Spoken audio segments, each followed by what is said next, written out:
चैत्र मास के शुक्ल पक्ष की एकादशी को कामदा एकादशी के नाम से जाना जाता है। इस बार एकादशी तिथि का प्रारंभ 7 अप्रैल 2025 सोमवार की रात को 8 बजे से हो जाएगा, जो कि 8 अप्रैल 2025 मंगलवार की रात को 9:13 पर एकादशी तिथि समाप्त हो जाएगी। अतः सूर्योदय व्यापिनी द्वादशी युक्त हरिवासर जो शुद्ध एकादशी रहेगी वो 8 अप्रैल 2025 मंगलवार के दिन ही रहेगी। सभी भक्तजनों, माताओं, बहनों को, वैष्णव जनों को और अन्य सभी संप्रदाय को मानने वालों को 8 अप्रैल 2025 मंगलवार के दिन ही एकादशी का व्रत रखना चाहिए। और इस एकादशी व्रत का पारणा का अर्थ होता है व्रत खोलने का दिन, जो कि 9 अप्रैल 2025 बुधवार की सुबह 6 बजे से लेकर के 8 बजे तक रहेगा। यानी 9 अप्रैल 2025 बुधवार को आपको सुबह 6 बजे से लेकर 8 बजे के बीच में व्रत का पारणा कर लेना चाहिए। अगले दिन कोई और व्रत हो, जैसे गुरुवार का व्रत है, तो ऐसे में फल, जल या फलाहारी वस्तु से भी आप व्रत का पारणा कर सकते हैं। जो भक्तजन, माताएं, बहनें एकादशी का व्रत करते हैं उनको दशमी तिथि से लेकर के द्वादशी तक कुछ महत्वपूर्ण नियमों का पालन अनिवार्य रूप से करना चाहिए। इस बार दशमी तिथि के सभी नियमों का पालन 7 अप्रैल 2025 सोमवार को करना है और 8 अप्रैल 2025 मंगलवार को एकादशी का व्रत रखना है और 9 अप्रैल 2025 बुधवार को एकादशी व्रत का पारणा कर लेना चाहिए। भक्तजनों, माताओं, बहनों, सादर जय श्री कृष्ण। हमारे YouTube चैनल में आप सभी का बहुत बहुत स्वागत है। मैं हूं आपके साथ आचार्य धर्मेंद्र शास्त्री। आज हम आप सभी को चैत्र माह के शुक्ल पक्ष की कामदा एकादशी की कथा सुनाने जा रहे हैं। आप सभी से अनुरोध है कि इस ज्ञानवर्धक व्रत कथा को अंत तक सुनिएगा और सुनने के पश्चात अधिक से अधिक लोगों को शेयर भी कर दीजिएगा। तो सबसे पहले आपको और आपके पूरे परिवार को कामदा एकादशी की बहुत बहुत शुभकामनाएं और बधाइयां। भगवान श्री हरि लक्ष्मी नारायण जी का भरपूर आशीर्वाद आप सभी के जीवन पर, आपके पूरे परिवार पर सदैव बना रहे। आप सभी हमेशा सुखी रहें, स्वस्थ रहें, व्यस्त रहें और मस्त रहें। चैत्र मास के शुक्ल पक्ष की एकादशी को कामदा एकादशी के नाम से जाना जाता है। इस बार एकादशी तिथि का प्रारंभ 7 अप्रैल 2025 सोमवार की रात को 8 बजे से हो जाएगा, जो कि 8 अप्रैल 2025 मंगलवार की रात को 9:13 पर एकादशी तिथि समाप्त हो जाएगी। अतः सूर्योदय व्यापिनी द्वादशी युक्त हरिवासर जो शुद्ध एकादशी रहेगी वो 8 अप्रैल 2025 मंगलवार के दिन ही रहेगी। सभी भक्तजनों, माताओं, बहनों को, वैष्णव जनों को और अन्य सभी संप्रदाय को मानने वालों को 8 अप्रैल 2025 मंगलवार के दिन ही एकादशी का व्रत रखना चाहिए। और इस एकादशी व्रत का पारणा का अर्थ होता है व्रत खोलने का दिन, जो कि 9 अप्रैल 2025 बुधवार की सुबह 6 बजे से लेकर के 8 बजे तक रहेगा। यानी 9 अप्रैल 2025 बुधवार को आपको सुबह 6 बजे से लेकर 8 बजे के बीच में व्रत का पारणा कर लेना चाहिए। अगले दिन कोई और व्रत हो, जैसे गुरुवार का व्रत है, तो ऐसे में फल, जल या फलाहारी वस्तु से भी आप व्रत का पारणा कर सकते हैं। जो भक्तजन, माताएं, बहनें एकादशी का व्रत करते हैं उनको दशमी तिथि से लेकर के द्वादशी तक कुछ महत्वपूर्ण नियमों का पालन अनिवार्य रूप से करना चाहिए। इस बार दशमी तिथि के सभी नियमों का पालन 7 अप्रैल 2025 सोमवार को करना है और 8 अप्रैल 2025 मंगलवार को एकादशी का व्रत रखना है और 9 अप्रैल 2025 बुधवार को एकादशी व्रत का पारणा कर लेना चाहिए। पूरे एक वर्ष में 24 एकादशी आती है, लेकिन जिस साल अधिक मास या पुरुषोत्तम मास आता है उस साल 2 एकादशी अधिक, यानी कुल मिलाकर के 26 एकादशी होती है। प्रत्येक महीने में 2 बार एकादशी आती है, एक कृष्ण पक्ष में, दूसरी शुक्ल पक्ष में। दोनों ही एकादशियों का भिन्न भिन्न महत्व हमारे धर्म ग्रंथों तथा पुराणों में बताया हुआ है। एकादशी का व्रत भगवान श्री हरि लक्ष्मी नारायण जी का परम प्रिय व्रत है। और एकादशी का व्रत करने से मनुष्यों के कई जन्मों के पाप जड़ से नष्ट हो जाते हैं तथा उनके पुण्यों का उदय होता है। जब मनुष्य के जन्म जन्मांतर के पाप नष्ट हो जाते हैं तभी उन्हें सांसारिक और भौतिक सुखों की प्राप्ति होती है। चैत्र मास के शुक्ल पक्ष की एकादशी को कामदा एकादशी के नाम से जाना जाता है और यह एकादशी प्रत्येक कामनाओं को पूर्ण करने वाली एकादशी है। इस बार एकादशी तिथि का प्रारंभ 7 अप्रैल 2025 सोमवार की रात को 8 बजे से होगा, जो कि 8 अप्रैल 2025 मंगलवार की रात को 9:13 पर एकादशी तिथि समाप्त हो जाएगी। सूर्योदय व्यापिनी द्वादशी युक्त हरिवासर जो शुद्ध एकादशी रहेगी वो 8 अप्रैल 2025 मंगलवार के दिन ही रहेगी। सभी भक्तजनों, माताओं, बहनों को इसी दिन एकादशी का व्रत रखना चाहिए और इस एकादशी व्रत का पारणा 9 अप्रैल 2025 बुधवार की सुबह 6 बजे से लेकर के 8 बजे के बीच में कर लेना चाहिए। अगले दिन कोई और व्रत हो तो आप फल, जल या फलाहारी वस्तु से एकादशी व्रत का पारणा कर सकते हैं। जो भक्तजन, माताएं, बहनें एकादशी का व्रत करते हैं उनको दशमी तिथि से लेकर के द्वादशी तिथि तक कुछ महत्वपूर्ण नियमों का पालन करना चाहिए। दशमी के दिन शुद्ध एवं सात्विक भोजन करें। इस दिन चावल, लहसुन, प्याज, मांस, मदिरा, मसूर की दाल, कटहल की सब्जी का उपयोग भोजन के रूप में नहीं करना चाहिए। दशमी के दिन पराय अन्न अर्थात दूसरे के घर का भोजन नहीं करना चाहिए। दशमी तिथि के दिन शहद नहीं खाना चाहिए। ब्रह्मचर्य व्रत का पालन करना चाहिए और एकादशी के दिन सुबह जल्दी उठ करके स्नान करके भगवान नारायण का पूजन अर्चन करके भगवान लड्डू गोपाल जी का, बाल गोपाल जी का, शालीग्राम जी का या भगवान श्री राधा कृष्ण जी का पूजन अर्चन करके एकादशी व्रत का संकल्प धारण करना चाहिए।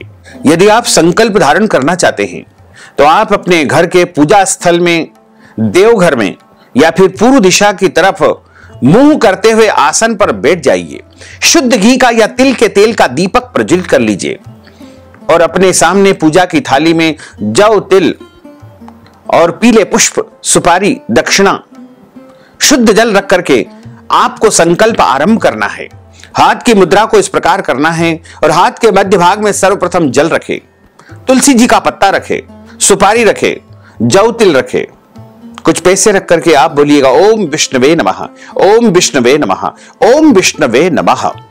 ओम तिथिर्विष्णु तथावारो नक्षत्रम विष्णुरेव च योगश्च करणम विष्णु सर्वम विष्णुमयम जगत। ओम विष्णुर्विष्णुर्विष्णु श्रीमद्भगवतो महापुरुषस्य विष्णोर आज्ञया प्रवर्तमानस्य अद्य श्री ब्रह्मणोन्हि द्वितीय परार्धे श्री श्वेतवाराह कल्पे वैवस्वत मंत्रे अष्टाविंशतितमे कलियुगे कलि प्रथम चरणे भूलोके भारतवर्षे भरतखंडे जम्बूद्वीपे आर्यावर्तांतर्गत ब्रह्मवर्तेक देशे अवंतिकायां विशाला क्षेत्रे मध्य प्रदेशे भोपाल मंडलांतर्गते ही भोपाल नामनी नगरी ही संवत 2082 मासा नाम मासे पुण्य पवित्र मासे चैत्र मासे ही शुभै ही शुक्ल पक्षै ही अद्यायः एकादश्यायां पुण्यतिथ्यौः भौमवासरान्वितायां मा अश्लेषा दिवस नक्षत्रैः कर्क राशिस्ते श्रीचंद्रैः मीन राशिस्ते श्री सूर्यैः वृषभ राशिस्ते श्री देवराज गुरु शेषेषु ग्रहेषु यथा यथम राशि स्थान स्थित सत्सु एवं ग्रह गुण गण विशेषण विशिष्टायाम शुभ पुण्य तिथौ। आप सभी बोलिएगा मम आत्मनः। यहां पर अपने नाम और गोत्र का उच्चारण कर लीजिए। यदि आपको अपना गोत्र याद नहीं है तो आप ब्रह्म गोत्र या कश्यप गोत्र का भी उच्चारण कर सकते हैं। अब आप ध्यान पूर्वक श्रवण करिएगा। श्रुति स्मृति पुराणोक्त वैदोक्त फल प्राप्त्यर्थम मम सपरिवारस्य सकुटुंबस्य जनानाम आयु आरोग्य ऐश्वर्य अभिवृद्ध्यर्थम अप्राप्त लक्ष्मी प्राप्त्यर्थम प्राप्त लक्ष्म्याश्च चिरकाल संरक्षणार्थम सकल मन इच्छित कामना संसिद्ध्यर्थम लोके सभायां राजद्वारे व्यापारे कृषि कार्ये सेवा कार्ये यश विजय लाभादि प्राप्त्यर्थम मम इह जन्मनि जन्मांतरे वा सकल दुरितोपशमनार्थम बहुविध लक्ष्मी प्राप्त्यर्थम अष्टविध लक्ष्मी प्राप्त्यर्थम सर्वविध लक्ष्मी प्राप्त्यर्थम अप्राप्त लक्ष्मी प्राप्त्यर्थम प्राप्त लक्ष्म्योश्च चिरकाल संरक्षणार्थम भगवते श्री लक्ष्मी नारायण देवताः प्रीत्यर्थम, सर्वदेवताः प्रीत्यर्थम, पितृदेवताः प्रीत्यर्थम, सर्वमनवांछित कामना संसिद्ध्यर्थम अद्य दिवसे कामदा एकादश्यायां व्रत कर्माहम करिष्ये। इस प्रकार भगवान को संकल्प समर्पित कर दीजिएगा और हाथ जोड़ करके भगवान से प्रार्थना करें कि हे दीन बंधु, हे दीनानाथ, हे करुणा निधान, आज मैं कामदा एकादशी का व्रत करने जा रहा हूं या करने जा रही हूं। मुझे पूरी शक्ति एवं सामर्थ्य प्रदान करे कि सभी नियमों का पालन करते हुए पूरे विधि विधान से एकादशी का व्रत धारण कर सकूं और मेरे द्वारा जाने में अनजाने में कोई भी गलती हो जाए, त्रुटि हो जाए तो मुझे अबोध बालक जान करके क्षमा अवश्य ही आप प्रदान कर देना। इस प्रकार आपका एकादशी व्रत प्रारंभ हो जाएगा। तुलसी पत्र यदि आप एकादशी के दिन नहीं तोड़ना चाहते हैं तो एक दिन पहले तुलसी पत्र तोड़ करके आप रख लीजिएगा। वैसे तो तुलसी जी कभी भी बासी नहीं होती है, बार बार आप तुलसी जी के पत्ते धो करके उपयोग कर सकते हैं। तुलसी जी का सूखा चूर्ण भी भगवान को अर्पण कर सकते हैं और एकादशी के दिन सुबह सूर्य भगवान को अर्घ्य प्रदान करें। माता पिता को, गुरुजनों को, पूज्य पुरुषों को प्रणाम करके उनका आशीर्वाद ले और तुलसी जी का पूजन अर्चन करे। तुलसी जी के यहां शुद्ध घी का या तिल के तेल का दीपक प्रज्वलित करे। तुलसी जी को जल अर्पण करे। कई लोगों ने एक भ्रांति फैला रखी है कि एकादशी के दिन तुलसी जी में जल नहीं चढ़ाना चाहिए। यह बिल्कुल गलत धारणा है। ऐसा किसी भी शास्त्र में कोई उल्लेख नहीं आया है। तो आप पूजन अर्चन कर सकते हैं, कोई दोष नहीं लगेगा। जल भी अर्पण कर सकते हैं, कोई दिक्कत नहीं है। एकादशी के दिन गौ माता का पूजन अर्चन करें और संभव हो तो गौ माता को भी फल या फलाहारी वस्तु खिलाएं। किसी भी मनुष्य को इस दिन अन्न का सेवन नहीं करना चाहिए। अन्न का अर्थ होता है दाल, चावल, रोटी, सब्जी इत्यादि जो भी भोजन की वस्तुएं होती है उन्हें अन्न के रूप में माना गया है। एकादशी के दिन केवल और केवल फलाहार ही करना चाहिए। सर्वोत्तम फलाहार गाय का दूध और दूध से बनी समस्त वस्तुएं मानी जाती है। सभी प्रकार की मिठाइयां, आलू, साबूदाने, मूंगफली दाने और सभी प्रकार के जो फल होते हैं उनको फलाहार की श्रेणी में माना गया है। किसी को भी अपने घर में मांस मदिरा का उपयोग नहीं करना चाहिए। घर में चावल नहीं बनाना चाहिए। एकादशी के दिन चावल का उपयोग वर्जित माना गया है। एकादशी का जो फलाहार बनाते हैं उसमें फलाहार में हल्दी नहीं डालना चाहिए और सादा नमक इस दिन उपयोग नहीं करना चाहिए। केवल और केवल फलाहारी नमक का ही उपयोग करें। मिर्च मसाला बहुत अधिक उपयोग नहीं करना चाहिए। झूठ न बोले, क्रोध न करे, लड़ाई झगड़ा एवं वाद विवाद बिल्कुल न करे। ब्रह्मचर्य व्रत का पालन करना चाहिए। दाढ़ी कटिंग या शेविंग नहीं करवाएं। नाखून नहीं काटे। किसी भी प्राणी का, किसी भी जीव का, किसी भी मनुष्य का अपमान या अनादर बिल्कुल न करें। दिन में सोना नहीं चाहिए। रात्रि में जितना हो सके उतना जागरण करें और अच्छी प्रकार से भगवान का पूजन अर्चन करने के बाद ब्राह्मण देवता के मुखार विंद से ही एकादशी व्रत कथा सुनना चाहिए। एकादशी व्रत कथा जब आप ब्राह्मण देवता के मुख से सुनेंगे तो आपको जनार्दन यानी भगवान नारायण के मुखार विंद से कथा सुनने का पुण्य फल प्राप्त होगा। जो भक्तजन माताएं बहनें एकादशी का व्रत करते हैं उनको अपने जीवन काल में कम से कम एक बार किसी ब्राह्मण के द्वारा देवालय में, तीर्थ में, शिवालय में, मंदिर में, आश्रम में एकादशी व्रत का उद्यापन अवश्य करवाना चाहिए या फिर स्वयं भी यदि अपने घर में व्यवस्था है तो करवा सकते हैं। लेकिन अपने जीवन काल में एक बार एकादशी व्रत का उद्यापन अवश्य करवाना चाहिए। और ब्राह्मण देवता के श्री मुखारविंद से जब आप कथा का श्रवण करें तो उसके बाद उनको यथाशक्ति दान दक्षिणा अवश्य प्रदान करना चाहिए। यदि संभव हो तो उनको ब्राह्मण भोजन करवाएं, वस्त्र दान करें, अन्न दान करें। लेकिन ध्यान रखें, एकादशी तिथि यदि समाप्त हो जाए फिर भी हमको अगले दिन ही एकादशी व्रत का पारणा करना चाहिए। कई लोग कहते हैं कि एकादशी तिथि से समाप्त हो गई है, फिर हम व्रत खोल सकते हैं क्या? ऐसा बिल्कुल गलत है। एकादशी का जो व्रत है वो 8 अप्रैल के ब्रह्म मुहूर्त यानी सुबह 4 बजे से आरंभ हो जाएगा, जो कि अगले दिन यानी 9 अप्रैल के सूर्योदय तक लगातार जारी रहेगा। अगले दिन का जब सूर्योदय हो जाए उसके बाद 2 घंटे के अंदर अंदर हमको व्रत का पारणा कर लेना चाहिए। अब हम आप सभी को कामदा एकादशी की व्रत कथा सुनाने जा रहे हैं। बोलिए लक्ष्मी नारायण भगवान की जय, गोपाल कृष्ण भगवान की जय। गुरुर् ब्रह्मा गुरुर्विष्णु गुरुर्देवो महेश्वरा, गुरुः साक्षात् परब्रह्म तस्मै श्री गुरुवे नमः। अखंड मंडलाकारं व्याप्तं येन चराचरं तत्पदं दर्शितं येन तस्मै श्री गुरुवे नमः। वसुदेव सुतं देवं कंसचाणूरमर्दनं देवकी परमानंदं कृष्णं वंदे जगद्गुरुं। कृष्णाय वासुदेवाय हरये परमात्मने प्रणतः क्लेशनाशाय गोविंदाय नमो नमः। सच्चिदानंद रूपाय विश्वोत्पत्त्यादि हेतवे तापत्रय विनाशाय श्री कृष्णाय वयं नुमः। यं प्रव्रजन्तमनुपेतमपेतु कृत्यं द्वैपायनो विरह कातर आजुहाव।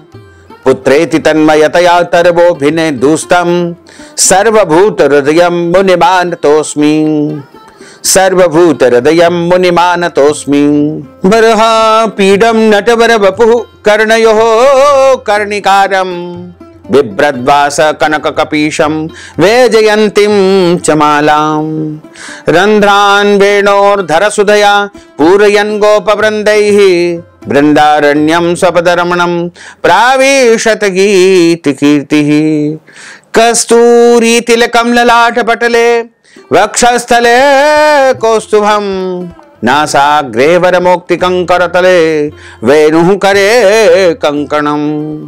सर्वांगे हरिचंदनं सुललितं कंठे च मुक्तावलिं गोपस्त्री परिवेष्टितो विजयते गोपाल चूड़ामणिं। फुल्लेन्धीवर कांतिमिन्दु बदनं बरहावतंस प्रियं श्रीवत्सांकमुदार कौस्तुभधरं पीतांबरं सुंदरं। गोपीनां नयनोत्पलार्चिततनुं गोगोप संघावृतं गोविंदं कलवेणुवादन परं दिव्यांगभूषणं भजे। करारविंदेन पदारविंदं मुखारविंदेन विनिवेशयन्तीं वटस्य पत्रस्य पुटेशयानं बालं मुकुन्दं मनसा स्मरामि। जय जय श्री राधा रमण, जय जय नवल किशोर, जय गोपी चित चोर प्रभु, जय जय माखन चोर। मात मेरी श्री राधिका, पिता मेरे घनश्याम, इन दोनों के चरणन में मेरा बारंबार प्रणाम, मेरा बारंबार प्रणाम। मोहिनी मूरत श्याम की वो मन रही समाय, जो मेहंदी के पात में लाली रही समाय। धन यौवन एक दिन उड़ जाएंगे जैसे उड़े कपूर, मन मूरख तू राम भज क्यों चाटे जगधूर। राम कृष्ण दो एक है अंतर नहीं निमेश, इनके नयन गभीर है उनके चपल विशेष। राधे तू बड़ भागिनी कौन तपस्या की, तीन लोक तारण प्रभु सो तेरे अधीन। तन पवित्र सेवा किए धन पवित्र कर दान, मन पवित्र हरि भजन सो हो त्रिविध कल्याण।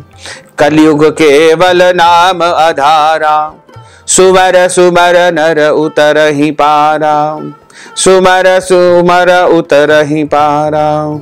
बोलिए श्री लक्ष्मी नारायण भगवान की जय। एक समय की बात है, नैमिषारण्य तीर्थ में सूत जी महाराज बैठे हुए हैं और शौनकादिक 88,000 ऋषिगण उनके श्री मुखारविंद से विभिन्न पुराणों की कथाएं श्रवण कर रहे हैं।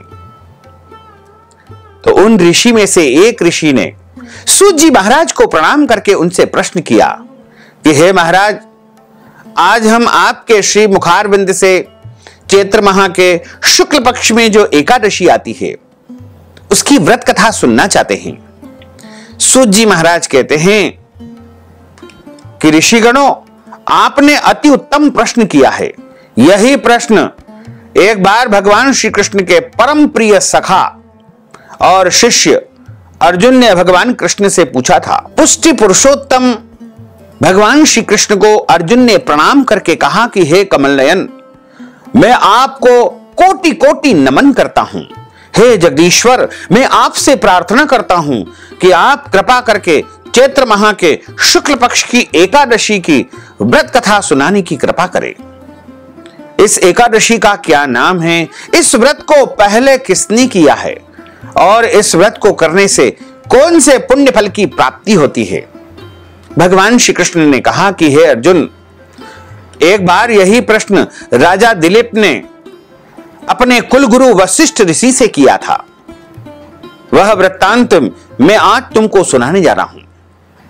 राजा दिलीप ने गुरु वशिष्ठ से पूछा कि हे गुरुदेव, चैत्र माह के शुक्ल पक्ष की एकादशी का क्या नाम है, उसमें कौन से देवता का पूजन अर्चन किया जाता है तथा उस व्रत का क्या विधान है, वह आप कृपा करके मुझे सुनाने का कष्ट करें। मुनि वशिष्ठ ने कहा कि हे राजन, चैत्र माह के शुक्ल पक्ष की एकादशी का नाम कामदा एकादशी है। यह एकादशी समस्त पापों को जड़ से नष्ट करने वाली है तथा सभी मनोकामनाओं को पूर्ण करने वाली एकादशी है। जैसे अग्नि काष्ठ को जला करके राख कर देती है, वैसे ही कामदा एकादशी के पुण्य प्रताप से समस्त पाप जल करके नष्ट हो जाते हैं और उस प्राणी के घर में, उस मनुष्य के घर में तेजस्वी पुत्र की प्राप्ति होती है। इस व्रत के उपवास से मनुष्य निकृष्ट योनि से मुक्त हो जाता है और अंततः उसे स्वर्ग लोक की प्राप्ति होती है। अब मैं इस एकादशी का महात्म तुमको सुनाने जा रहा हूं। ध्यान पूर्वक श्रवण करो।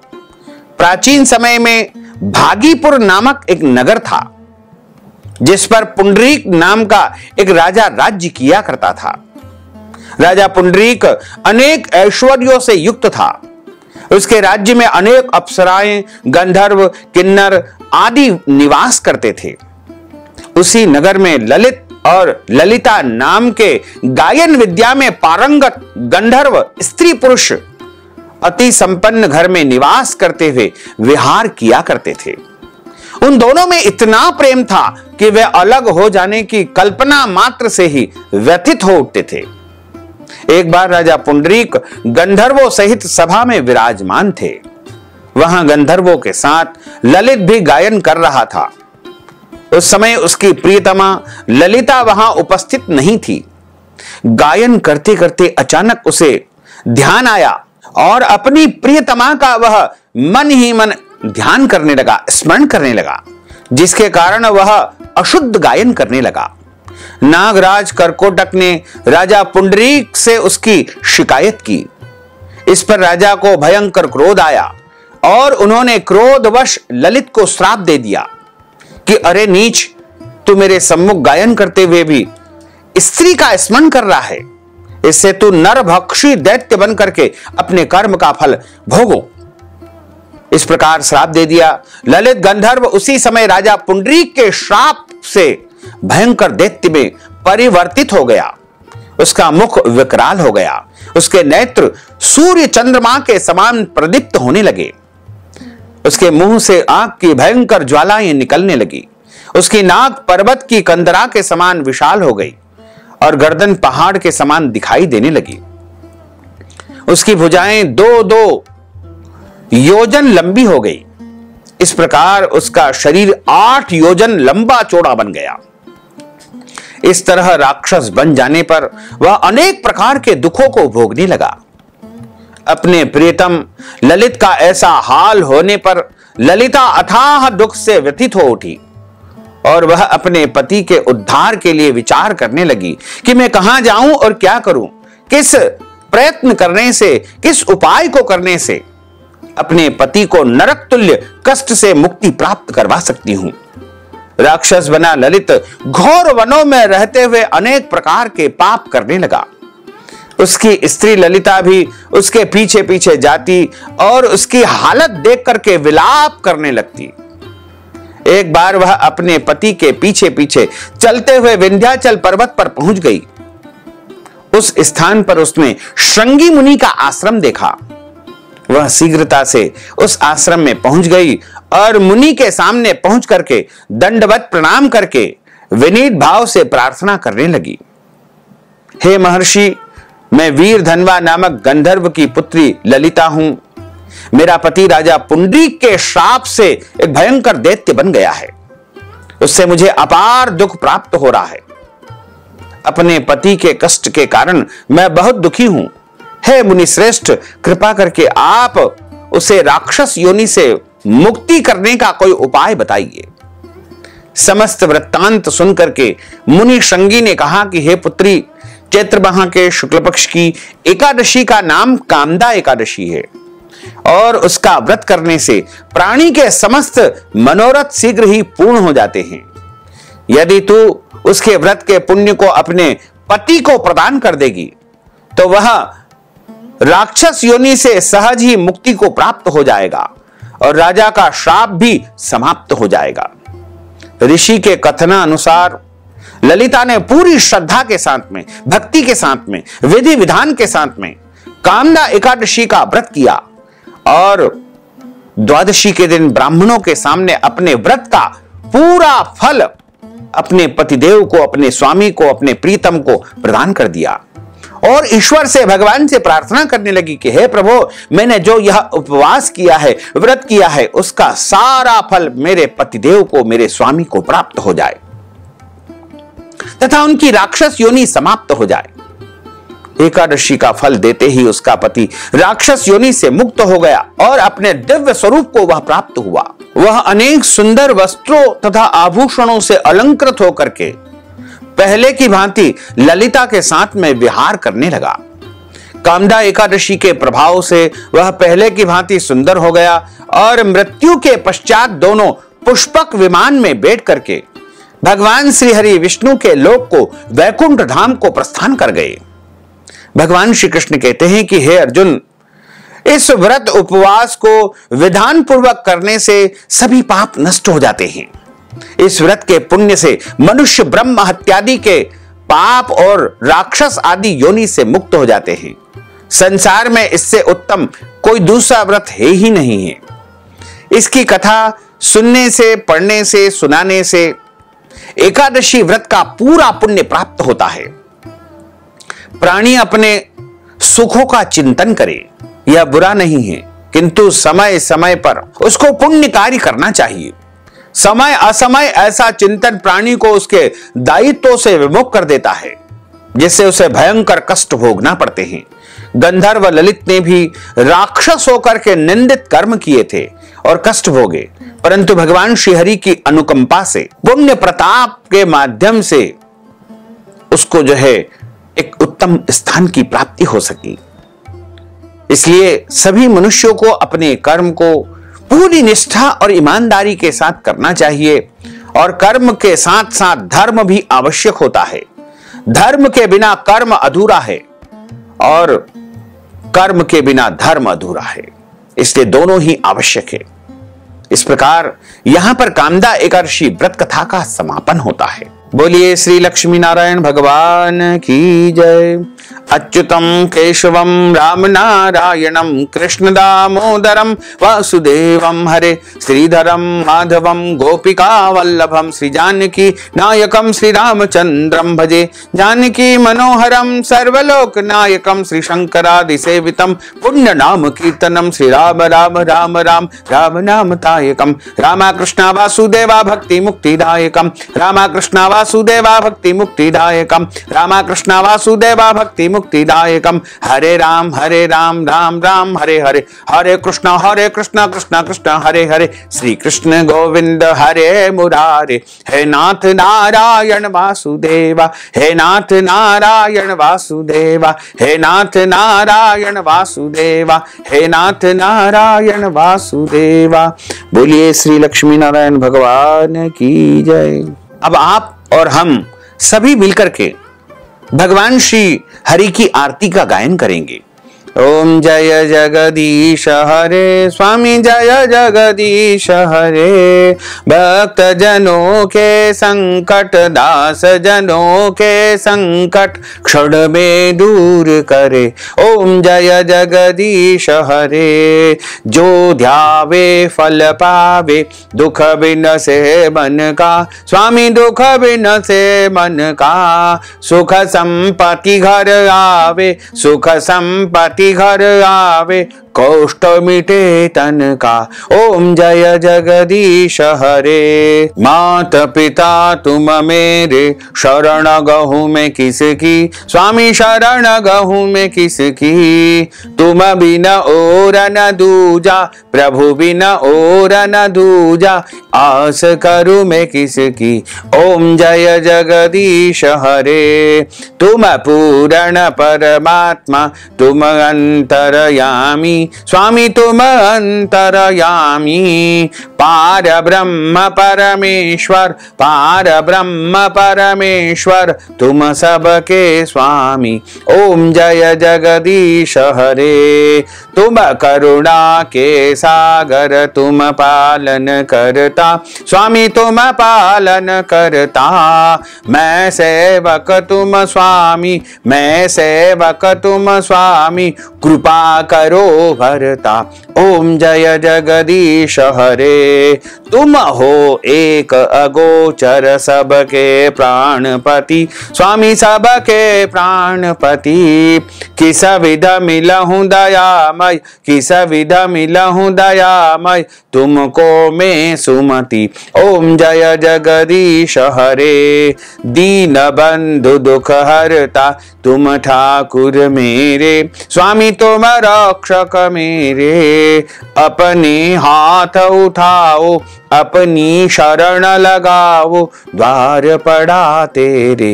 ओम जय जगदीश हरे, विषय विकार मिटाओ, पाप हरो देवा, स्वामी पाप हरो देवा, श्रद्धा भक्ति बढ़ाओ, श्रद्धा प्रेम बढ़ाओ, संतन की सेवा। ओम जय जगदीश हरे, तन मन धन सब कुछ है तेरा, स्वामी सब कुछ है तेरा, तेरा तुझको अर्पण, प्रभु जी का प्रभु जी को अर्पण, क्या लागे मेरा। ओम जय जगदीश हरे, पूर्ण ब्रह्म की आरती जो कोई नर गावे, स्वामी जो कोई नर गावे, कहत शिवानंद स्वामी, जपत हर हर स्वामी, मन वांछित फल पावे। ओम जय जगदीश हरे, जय जगदीश हरे, स्वामी जय जगदीश हरे, प्रभु जय जगदीश हरे, मोहन जय जगदीश हरे, भक्त जनों के संकट, दास जनों के संकट क्षण में दूर करे। ओम जय जगदीश हरे। ओम कर्पूरगौरम करुणावतारम संसार सारम भुजगेंद्रहारम सदा वसंतम हृदयारविंदे भवम भवानी सहितम नमामि। मंदार मालांकुलितालकाये कपाल मालांकितशेखराये दिव्यांबराये दिगंबराये नमः शिवाय च नमः शिवाय। आरार्तिक्यं समर्पयामि नमो नमः। हरि ओम मा यज्ञेन यज्ञमय जंत देवास्तानि धर्माणि प्रथमान्यासन्ना तेहनाकं महिमानः सचन्त्र यत्र पूर्वे साध्याः सन्ति देवाः। ओम राजा राजाधिराजाय प्रसय्यसाहिने नमो वयं वै श्रवणाय कुर्महे समे कामान काम कामाय मह्यं कामेश्वरो वै श्रवणो दधातु कुबेराय वै श्रवणाय महाराजाय नमः। ओम स्वस्ति साम्राज्यं भोज्यं स्वराज्यं वैराज्यं परमेष्टं राज्यं महाराजमाधिपत्यमय्यं समन्तपर्यायै स्यात् सार्वभौमा सार्वायुष अंतार्धा परार्धात् पृथिव्यै समुद्रपर्यन्ताय एकराडिति तदप्येष श्लोकोऽभिहितो मरुतः परिवेष्टारो मरुतस्यावसान गृहे आविक्षितस्य कामप्रेर्विश्वे देवा सभासदेति। ओम विश्व तच्चक्षुरुत विश्रुतो मुखो विश्रुतो बाहुरुतो संबाहुभ्यान्धमत संपतत्रैर्द्यावा भूमिं जनयन् देवैकः। ओम एकदन्ताय विद्महे वक्रतुण्डाय धीमहि तन्नो दन्तिः प्रचोदयात्। ओम आदिशक्ति च विद्महे जगन्माताय धीमहि तन्नो शक्तिः प्रचोदयात्। ओम तत्पुरुषाय विद्महे महादेवाय धीमहि तन्नो रुद्रः प्रचोदयात्। ओम भास्कराय विद्महे दिवाकराय धीमहि तन्नो सूर्यः प्रचोदयात्। ओम नारायणाय विद्महे वासुदेवाय धीमहि तन्नो विष्णुः प्रचोदयात्। ओम क्लीं कृष्णाय विद्महे दामोदराय धीमहि तन्नो श्रीकृष्णः प्रचोदयात्। ओम सांगाय सपरिवाराय सायुधाय सशक्तिकाय सवाहनाय सगणाय भगवते श्री लक्ष्मी नारायणाभ्यां नमः। मंत्र पुष्पांजलिं समर्पयामि। नाना सुगंध पुष्पाणि यथा कालोद्भवानि च पुष्पांजलिं मया दत्तं गृहाण परमेश्वर। मंत्र पुष्पांजलिं समर्पयामि। नमो नमः। क्षमा प्रार्थना। मंत्रहीनं क्रियाहीनं भक्तिहीनं सुरेश्वर यत् पूजितं मया देव परिपूर्णं तदस्तु मे। आवाहनं न जानामि तवार्चनं पूजाञ्च न जानामि क्षम्यतां परमेश्वर क्षम्यतां परमेश्वर क्षम्यतां परमेश्वर। त्वमेव माताश्च पिता त्वमेव बन्धुश्च सखा त्वमेव विद्या द्रविणं त्वमेव सर्वं मम देव त्वमेव सर्वं मम देव। बोलिए श्री लक्ष्मी नारायण भगवान की जय। श्री द्वारकाधीश भगवान की जय। श्री वृंदावन बिहारी लाल की जय। श्री गिरिराज धरण की जय। श्री गोवर्धन नाथ भगवान की जय। श्री बालकृष्ण लाल की जय। श्री श्याम सुंदर यमुने महारानी की जय। जगत गुरु श्री वल्लभाधीश की जय। श्री गोसाई जी परम दयाल की जय। श्री गुरुदेव की जय। लाडले लाल की जय। धर्म की जय हो अधर्म का नाश हो प्राणियों में सद्भावना हो विश्व का कल्याण हो। सनातन धर्म की जय हो गौ माता की जय हो नगर बस्ती की जय हो आज के आनंद की जय हो कल के आनंद की जय हो परसों के आनंद की जय हो बरसों बरसों के आनंद की जय हो। ओम नमः पार्वती पते हर हर महादेव हर काल हर कंटक हर दुख हर दारिद्र हर आनंद ही आनंद की लहर कर। जय जय श्री राधे श्याम।